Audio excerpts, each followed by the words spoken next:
contract, which I was okay with, and he's like, and my attorney says you can't assign this property, you can't assign these lots. But the total purchase price was $37,000. So at the time, I didn't have the cash to do it because I was still struggling at that point, and I was waiting for my HELOC on my house to use to help fund my business. So I called my brother, and he just did a HELOC. I said, hey, Jordan, do you want to do a real estate deal with me? So I knew that these lots, they were both zone commercial, mixed use. You could build multifamily on it, or you could build a commercial building, or you could do a mixture of both. So I called him and said, hey, these are a win, let's buy them. And we also, but found out 2 days later, or 2 days before closing, I had to buy them via quitclaim deed because they were bought at tax sale 3.5 years later. And if I wanted to get title insurance on it, I had to go through quiet title. So because of the price that we were at, I thought it was worth the risk. We bought it, and then we sold one of the lots 4 months later. And I made my brother kind of a partner on it. I didn't just pay him 12% interest on it like a hard money loan. So I paid him, on the first lot that sold, I paid him $5,000. So we sold the lot for $118,900. So after paying him off and paying him his profit, I was totally paid off. So I had one vacant lot that I owned free and clear. Didn't owe any money on it. But I wanted the cash, so I sold the second. So on the first lot, I made $78,000 on. Second lot, I made $70,000 on. So, yeah, I can tell you there's deals out there. And this guy, this freaking seller, he called me, got a postcard, said, hey, I'm ready to sell these. Like, if you could pay me $35,000, I'll sign whatever you need me to sign. I said, and I did what that guy told me. I'm like, well, do you have, like, is that the best you can do? Because I didn't want this guy to have seller's remorse. So I took it easy. I said, hey, so like what if I could do $25,000? Is that even a price you consider? He's like, Devin, I know I got something here. Like, I don't need to sell it for that. I own these free and clear, $35,000, and that's the least I'll do. I said, okay. Well, if I could do that, would you have any reason to not sign a purchase agreement today? He said, nope, I'm ready to go. Okay, I said, okay, well, give me just a sec. Like, if we could put this together today, I'll pay you your price. I write up the contract, send it over to him. He's like, now I need my attorney to look at it. I'm like, well, you said you were ready. Like, this is a state purchase agreement. He's like, it'll just take a little bit. Let's call me back in 2 hours. 2 weeks later, guy was ignoring my calls, not answering me. I call him, I'm like, and I got a hold of him. He's like, oh, hey, Devin, what's up? I'm like, dude, what the freak happened? And I'm like, are you still want to do this? Like, where are we at? He's like, sorry, got stuff caught up with stuff, yada, yada. It's like, yeah, my attorney reviewed everything, we're good to go. So I resent him the DocuSign, and he freaking signed it. But he's like, let me look at it. So he hangs up on me, which is never a good sign. 1 out of 100 times they're gonna sign, but he signed. But I called him every single day. I texted him, I called him from different numbers, and finally got him on the phone, and he signed. And that's been the best deal I've done in my career. So. Yeah, so the other one's cold calling, the 19 contracts. That's been the biggest hurdle. We've only closed 6 deals from that, $138,000 in revenue. One of the biggest issues I've been having with cold calling leads is it's easy to get contracts. It's hard to get them for the right price. So that's something that Brian and I are working on to adjust to make sure when we're getting deals via cold calling, that we're getting them for a better discount so we can actually move them. So, but what's cool, this is where me and Rich's relationship really took off. So I met Rich at his first or second event in March of this year, and I called him because we got this cold call lead in Delray Beach, and it was a duplex. The lady wanted $400,000, and it was east of the railroad tracks. I'm like, this has got to be something. So I tried to get a contract on it, and I made some mistakes on the contract, and this lady, super wealthy, multimillionaire, just knows what she's doing. She's like, you don't know what you're doing. Like, you miswrote the contract. So she's like, I don't want to work with you. She's like, you don't know what you're doing. I'm like, dang it, okay. So I call Rich. I'm like, Rich, I need your help.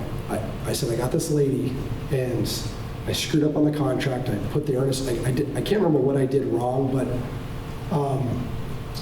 I said, I need you to help me. So I'm like, well, I'll make you part of the deal. So he calls this lady, makes good friends with her. She's a really tough lady, like lives in California, like super like stone cold, but Rich develops a good relationship with her.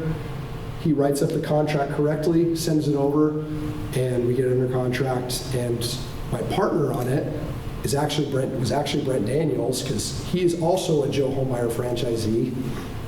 And his team was doing cold calling for me. He said, hey, if we find you a deal, we'll split it 50-50. So Brent Daniels' team funds the deal full. We have to do $10,000 non-refundable earnest money. I put $5,000 of my money. They put $5,000 of theirs, but then they fund the whole thing. Rich listed on the market right after we close, and we list it for $700, I believe. $650. So did we list it for $700, but it sold for $650? Double check. Okay. It sold for $599, I think, or $600. Yeah, okay, yeah. But all I know is that, yeah, we netted. So I made just under 50% because like I said, I screwed up. So we offered to pay Rich 3% commission, and he doesn't work for less than 3, which is totally fine, but we wouldn't have gotten that deal without him. So he lists the property, we sell it, I make $68,000 on that deal. So it was awesome. So don't mind me interrupting. Jennifer's biggest pain point, this might help you guys. Yeah, the seller's name was Her Jennifer. biggest pain point was that Devin didn't write down that the earnest money was non-refundable. Zero inspection period. That was her pain point. She wanted in writing that. And I thought I did that. I'm going to get that 10 grand. And he did do it, but the verbiage was a little vague. And all I did was clarify it. Sometimes people want to know that you're working with an agent like Keith, and Devin knows just about as much as contracts as I do. But sometimes these sellers, they see one thing wrong and they fly off the handle like Jennifer did. Yeah, well, see, I've had to use 3 different state contracts working in 3 different There states. was really nothing wrong with Devin's contract. There was just a few minor things. I've done stuff like, and it flew, but this particular seller, Was the right word? she was one of Attentive. those, She was very. she looks at everything, But that's why she's. Hinky, hinky. Yeah. So that was an amazing deal. TV commercial. I have a TV commercial that I've been doing it, and so it's only gotten me 6 total contracts this year and 4 closed and only $22,000 in revenue. But I put as seen on TV on my postcards. Mm-hmm. So that I feel like set me apart, because after I did that, that's when I really started getting more leads and opportunities from my mail. So directly TV, I've lost money, but indirectly, I've made significant money from it. So, and I turned web off, but I turned it back on. I've done 3 total contracts this year, 2 closed, $21,000 in revenue. Self-generating marketing, we've done 4 total contracts, 3 of them closed, $94,000 in revenue. Brian was driving for dollars in Boca, and he found a 4-plex for sale by owner.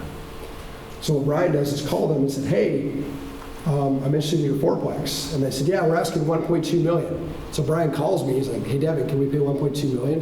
And I'm like, I don't freaking know, it's Boca. And I'm like, I know I don't have $1 million even to, I didn't have the money to fund 20% of it, because that's what a hard money lender is going to ask for to fund a deal like that.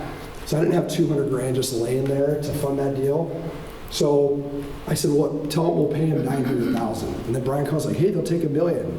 I'm like, okay, well, if they'll give us 2 weeks due diligence, let's send it out. They want $40,000 in earnest money. They want 20 grand up. No, originally they wanted 100,000. They wanted 10% down. And I'm like, look, so as a realtor, I've done commercial deals that I didn't have to put down more than 10 grand, and they were 7-figure commercial deals. So that's what I told the attorney, because, sorry if there's any attorneys in here, most of the attorneys that handle real estate don't know what they're talking about. So I said, look, I'll do 20 grand. He said, okay, here's what we'll do. 20 grand for the first 14 days, and then after that, if you choose to move forward, it's an additional 20 grand, so 40,000 hours back. Okay, like deal. So I give him 20 grand up front, and Brian drives down the street and finds a sign, calls them, and said, hey, are you looking to buy it? What was the sign? It was some had a phone number on it. No, it was, they own the building. He calls the owner of the building across the street. It was like downtown. Okay. Botmosian is this guy's last name. Mm-hmm. Come to find out, this guy's a billionaire and owns 5,000 doors in Boca Raton alone. That's including commercial. So I said, hey, do you want to buy? And he talked to one of the guys in his team, one of the acquisition guys or general managers or whatever. And come to find out, this guy bought Mossy and has talked to the seller like for the last 20 years. Said, hey, when you sell your fourplex, I want to buy it. So we still blasted out, don't get any bites, but had a verbal handshake, and we wholesale it to this Bob Mossian guy and make $50,000. So yeah, so that was a great deal that Brian found. So that's $50,000 worth self-gen, and then I got we only made $4,000 on it was a wholesale deal that I decided to buy. Thought I was going to make $30,000-$40,000 on it. Had 17 code violations.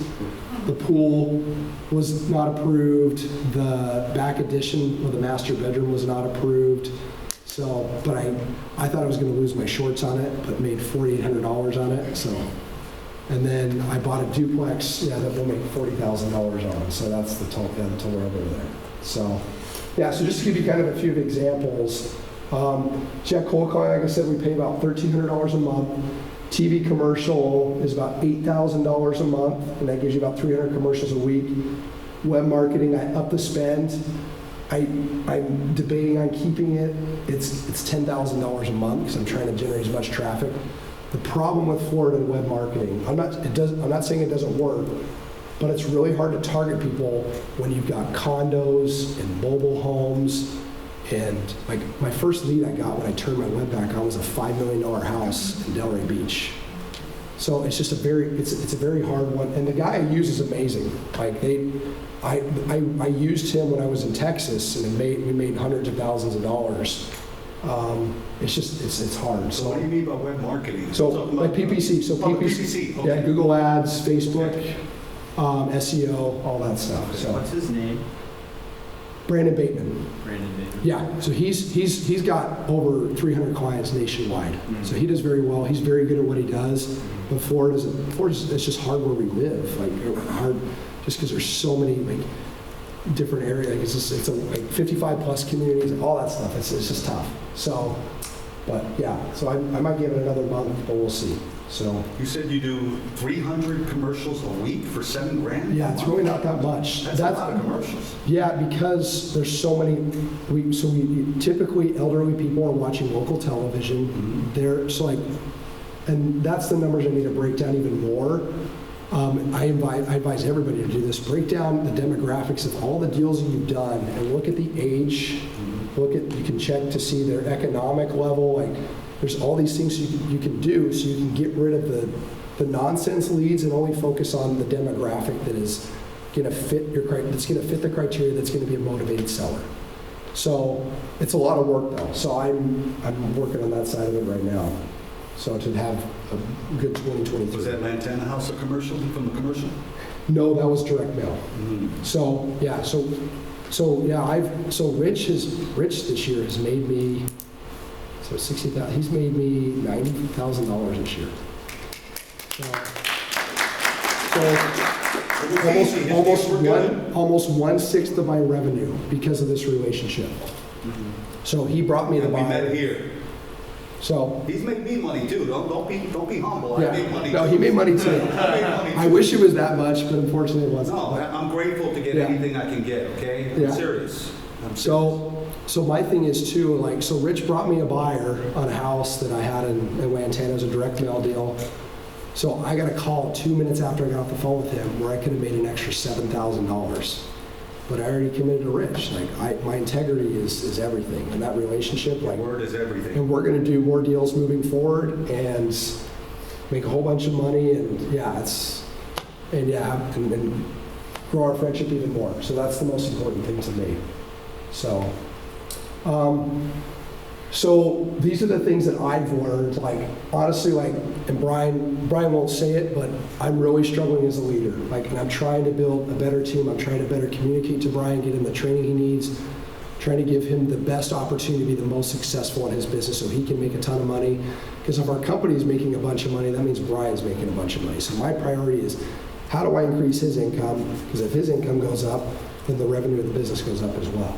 So building the best team and being the best version of yourself to be a leader. So I've done John Maxwell's leadership programs, which is amazing. John Maxwell is unreal. Chris Voss, Never Split the Difference. It's a book I highly recommend everybody read. I did his program, the Black Swan Group, on negotiating. So, and then, like I said, if you want to make money in this business, you have to market. You have to spend money. So, and marketing not isn't just spending money.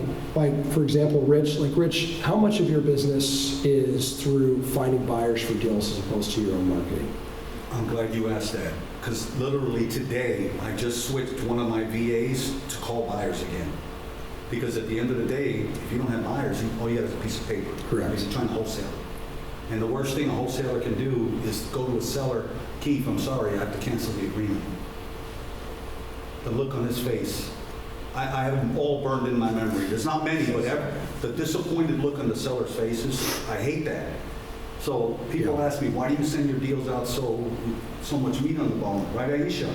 Because I want them to sell, and I want the buyers to bid them out.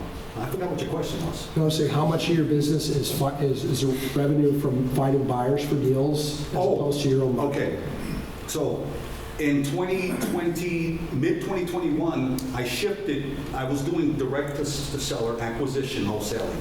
But then I realized I spent a year and a half building my buyers list. I literally had how many people, Tony, 2 or 3? We had 2 or 3 people calling buyers for like a year and a half. That's why I think I have the best Palm Beach County cash buyers list in all of Florida. Because I spent a year and a half. Everybody on my list opted in. I don't go to Facebook and see an email and throw them on my list. My open rate is 65%. Jeez. The industry average is 10%. And how many buyers are on your list? I got about 6,000. But out of those 6,000, maybe 150 of them are smoking hot. The rest of them are just, they looking, the tire kickers, they waste your time. But I switched to a disposition model. So now I'm helping other wholesalers sell their deals. Because when I first started, I canceled 20 contracts because I didn't have relationships with the wholesaler network. So I was trying to sell my own deals. I had no buyers. So I went to build my buyers list, and I started getting introduced to other wholesalers. And they're like, man, I got this deal. I can't sell it. I'm like, dude, I got a fat buyers list in Palm Beach County. Send it to me. How fast did I sell that antenna house for you? Oh, in one day. He was a doctor. Yeah. That doctor, he's our doctor. My honey, our chiropractor, he's already bought like 6 or 7 houses in Boynton from me in the last year and a half. Cash, no hard money. So to answer your question, my model is shifting to dispositions. And eventually, I'm going to do all dispositions. Some of my best disposition guys, I'm not going to throw any names out, but you know who I'm talking about. They started wholesaling acquisitions, doing it 20 years. Now all they do is disposition. Because they know all 300 wholesalers in South Florida. Aisha knows what I'm talking about. There's like 2 or 3 of them. And all they do is send me your deal, Aisha, I'll find you a buyer. Now your fee's going to be a lot less. The acquisition guy should make a lot more, but it's a compound effect. 3, 5, 7 grand times 10 per month, you just made an extra 70, 80 grand a month just selling other people's deals off market. So besides your time, there's zero marketing. And it's easy. It's easy because you don't have to talk to the seller. You don't have to deal with anything. I mean, you get constant contact, an email blasting system, and yeah, you got to pay somebody to collect buyers for you. And Janice is calling buyers again. I'm building my Broward County list now. My Palm Beach County list is fat. Now my Broward County list, by the end of 2023, is going to be smoking.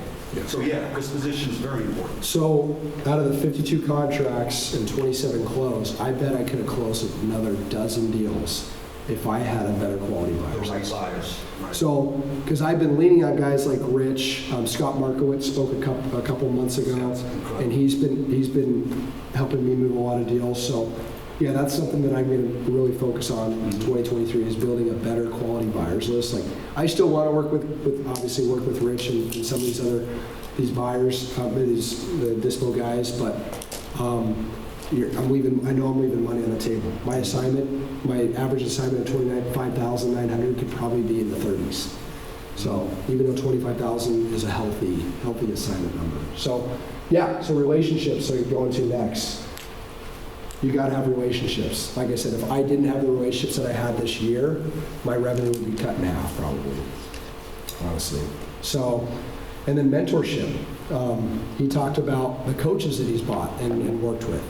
So, like I said, I chose to go through Joe Homebuyer because here's the breakdown. My franchise fees I pay, once you get over $500,000 in revenue, your franchise fees go down. You start at 9%, and once you get over $500,000 in revenue in a calendar year, it goes down to 7%. If you do a flip, it's only 5%. So I don't have a business partner. I'm a solopreneur. Like I said, Brian's my employee, but so I don't have to split my revenue with anybody. So it was an advantage to me to be able to work with people that I already knew and trusted and that have already consistently run successful 7-figure businesses. So paying that 9% down to 7% is worth every penny to me.